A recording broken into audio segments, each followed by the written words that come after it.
Coeducação. Educação que ocorre de maneira conjunta de ambos os sexos, sem que haja segregação por conta de gênero durante o percurso acadêmico dos educandos.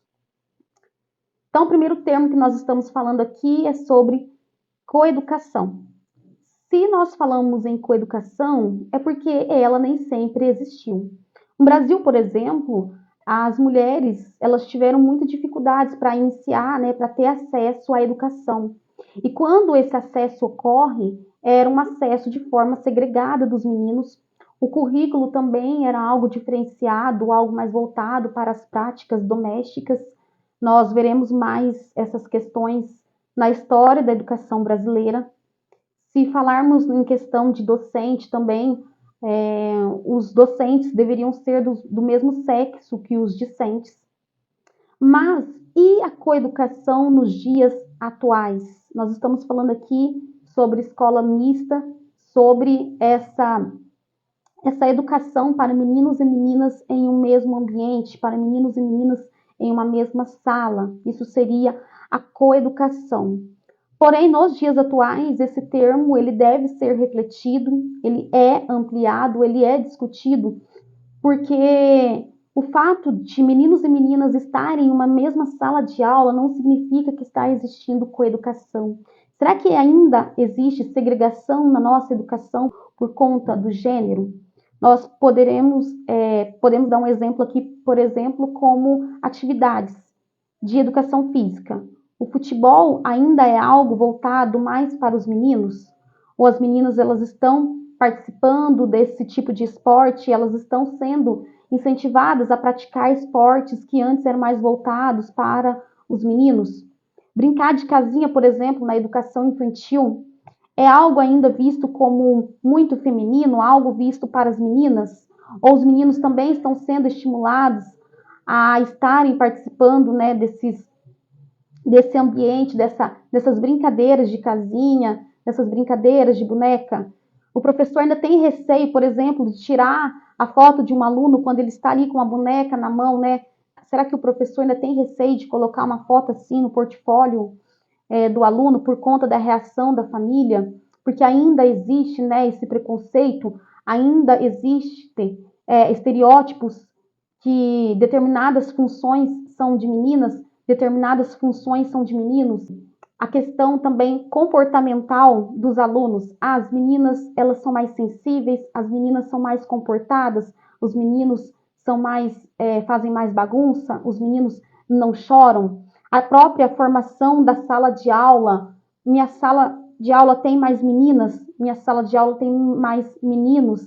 Será que isso é um fator determinante para o andamento de uma sala? Ou seja, o professor está tendo dificuldade ou mais facilidade pelo fato de ter mais meninas ou de ter mais meninos em sala de aula?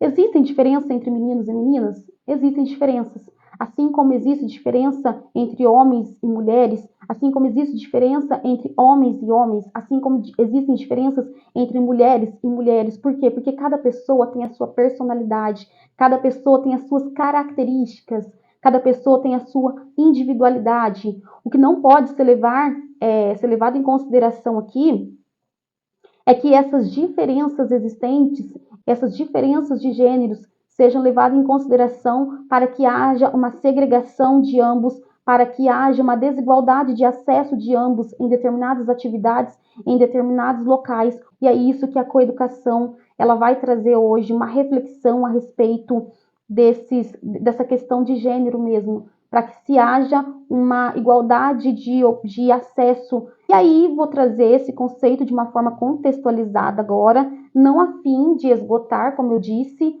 o significado desse termo coeducação, mas que a gente possa refletir juntos e ambos aqui a respeito dessa palavra, e vocês podem também estar colocando nos comentários o que vocês acham a respeito do significado de cada termo, dos desafios, dessa ampliação de termos dentro da nossa sociedade, porque nós estamos aqui para refletir, para construir um conhecimento de forma conjunta.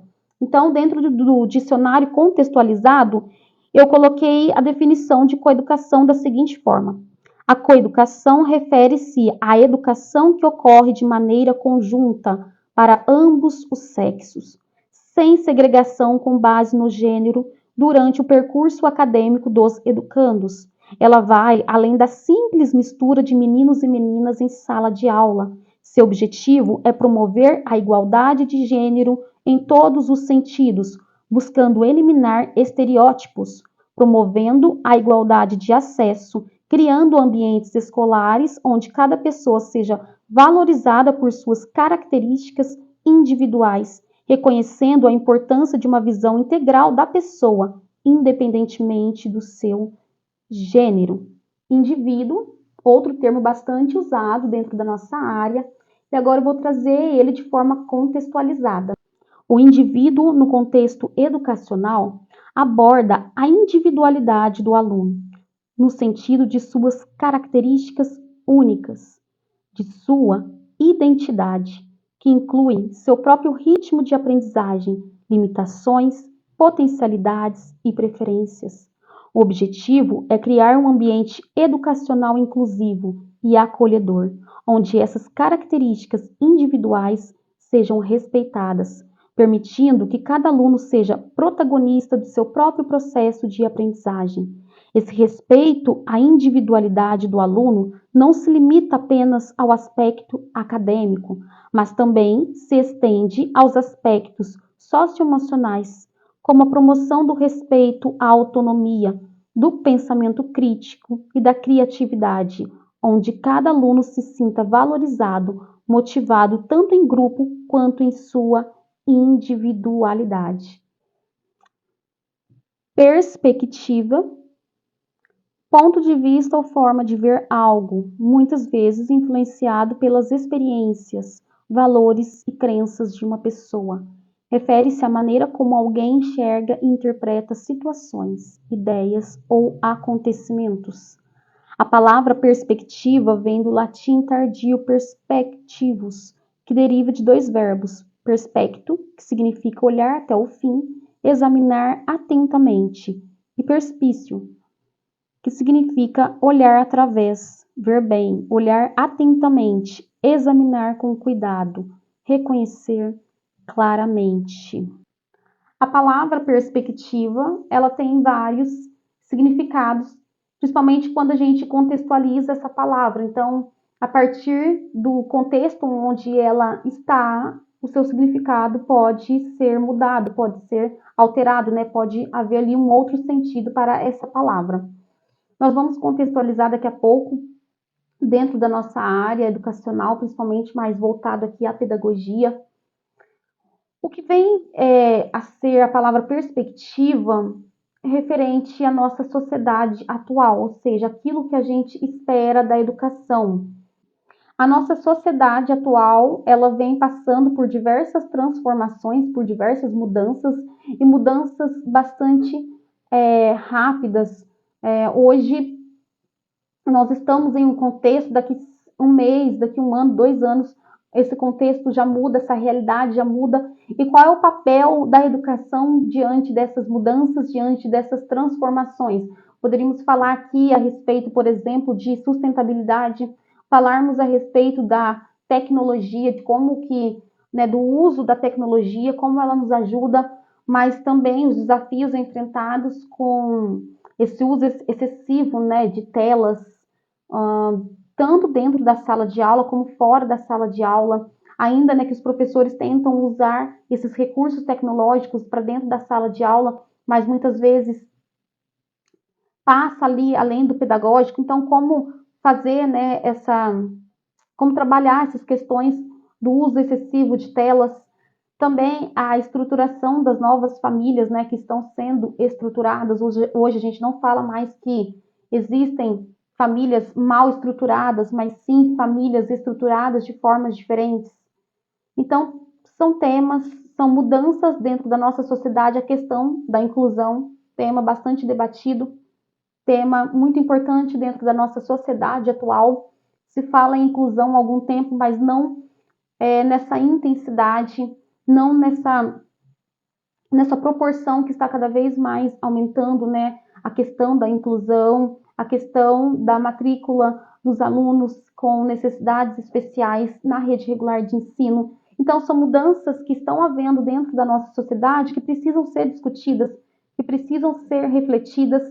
E qual é o papel da educação a partir dessas mudanças que a nossa sociedade está trazendo? E quando nós falamos sobre o papel da educação, nós falamos em perspectiva, ou seja, aquilo que a gente espera da educação a respeito desses assuntos, a respeito desses temas. Então, eu vou contextualizar aqui agora a palavra perspectiva, que sobre, a minha visão ficou da seguinte forma. A perspectiva educacional não reflete apenas uma visão otimista e crítica da educação diante dos desafios e mudanças sociais, tecnológicas, econômicas e inclusivas, mas também as expectativas das pessoas, incluindo os profissionais da educação, em relação ao papel da escola, dos métodos educacionais e das políticas públicas, bem como o papel do professor e do aluno em um mundo em constante transformação.